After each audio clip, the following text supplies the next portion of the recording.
Hello everyone, we're back for day 3 of Duskmourn House of Horrors preview season, and this video is going to be dedicated specifically to the uncommons from the day. And we had a lot of them that I think are relevant in standard, so we're going to go ahead and dive right into those. But before we do, remember to like and subscribe to get further content like this throughout Duskmourn spoiler season.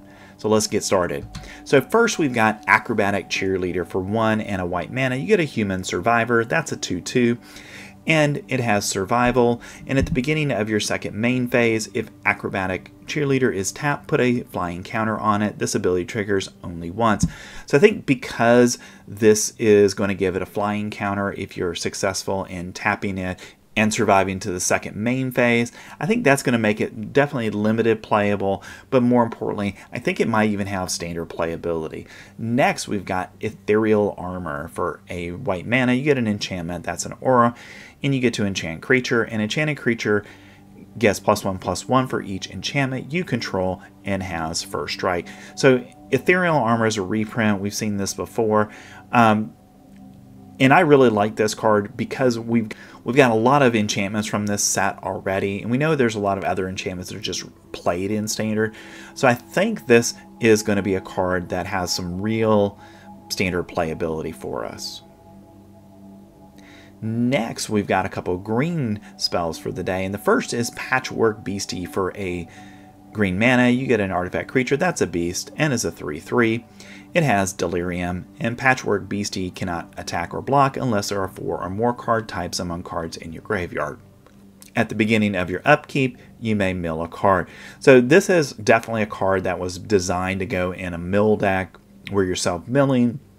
So this is definitely a graveyard strategy, and I think it goes into that deck really well for 1 mana, and you're going to have those cards you need in the graveyard relatively quickly.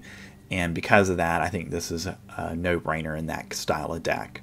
Next, we've got Say Its Name for 1 and a green mana. Sorcery, you get to mill 3 cards. Then you may return a creature or land card from your graveyard to your hand. So mill, get some card selection there. And exile this card and 2 other cards named Say Its Name from your graveyard. Search your library, your graveyard, your hand for a card named Alac the Thrice called, and put it onto the battlefield.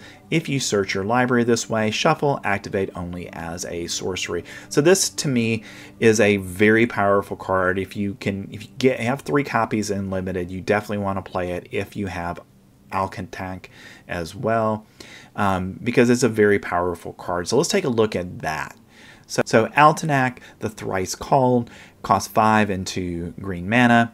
It's a legendary creature that's an insect beast and is a 9/9 with trample. And whenever Alac the Thrice called becomes the target of a spell or ability an opponent controls, you get to draw a card. And for 1 and a green mana, discard Alac the Thrice called. Return target land card from your graveyard to the battlefield tap. So as a way to discard it as well from your hand to get in your graveyard. So I think this will be an interesting card to see if it has standard playability. It's certainly a very powerful card. Being able to cheat this into play in any kind of graveyard style deck, and we know from Say Its Name, you're going to be able to mill things and probably get it in there pretty easily. And because of that, I think it's got some chance to see standard play. Next, we've got some red cards for the day. The first is Turn Inside Out for a red mana. You get an instant, and target creature gets +3/+0 until end of turn. When it dies this turn, manifest Dread. Look at the top 2 cards of your library. Put 1 onto the battlefield face down as a 2/2 creature and the other into your graveyard. Turn it face up anytime for its mana cost if it's a creature. So great 1 mana instant that decks that are already using prowess stuff in red and standard, I think will want. Getting +3 is really powerful. We see this already on Monstrous Rage. So I think that's going to make this a card that those decks are going to desire in standard. So I think we'll see quite a bit of play over the next several years. Next, we've got Clockwork Percussionist for a red mana. You get an artifact creature that's a monkey toy. It's a 1/1 with haste, and when Clockwork Percussionist dies, exile the top card of your library. You may play it until the end of your next turn. So very nice death trigger there, where you get a card, you can play it either this turn or next turn, and that can help you out in that mid to late game. You know, get some extra card draw to help you out. So I think this is definitely limited playable. Not 100% sure about standard, but definitely a card I would play in limited. All right, and that brings us to our promo pack cards.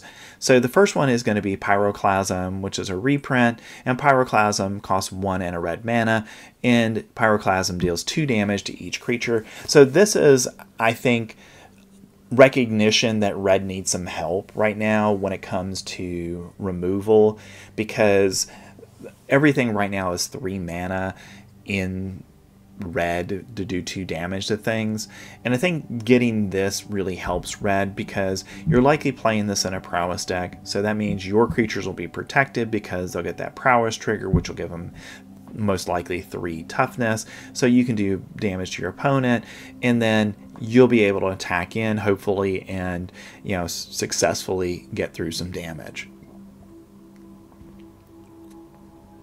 Next, we've got Volgarath's Faithful for a black mana. It's a human cleric. That's a 1/1. And for 3 and a black mana, you get to sacrifice Volgarath's Faithful and return target creature card from your graveyard to the battlefield and activate only as a sorcery.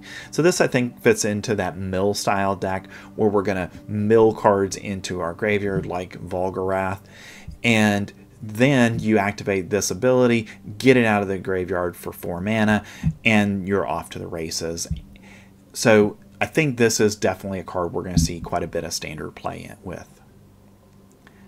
Next, we've got Shard Mage's Rescue for a white mana. You get an enchantment aura with flash and enchant creature you control. And as long as Shard Mage's Rescue entered this turn, enchanted creature has hexproof, so it gives you hexproof when it comes into play. And then the enchanted creature also gets +1/+1. So the protection spell part of this, I think, is what makes this playable in standard. Next, we've got Drag to the Roots for 2 and a black and a green mana. You get an instant with Delirium, and this spell costs 2 less to cast as long as there are 4 or more card types among cards in your graveyard, and this is destroy target non-land permanent. So most likely you're going to be able to do this for 2, and that's really a great cost for this kind of ability in standard. So I think, again, this is going to see play in our Golgari decks. Next, we've got Inquisitive Glimmer for a white and a blue mana. You get an enchantment creature. That's a Fox Glimmer. It's a 2/3. And enchantment spells you cast cost 1 less to cast, and unlock cost you pay costs 1 less. So this is a Lord effect for enchantments and rooms, and I think this is a knockout. It's got to be played in any room deck that you're going to play, because A, they're all enchantments, and B, you're going to want that cost reduction when it comes to unlocking doors that are on the field. All right, and those are our uncommon previews for today. Some very interesting cards that I think have a lot of standard playability, so we'll see where those fit in to standard as we move towards Duskmourn House of Horror standard season. So I've included here for you my on the best rares and mythics from today, and then also I've included a link to our Duskmourn Day 2 previews as well. So thanks for staying to the end of the video, and remember to like and subscribe to get further content like this throughout Duskmourn House of Horror preview season. Thanks, I will see you next time.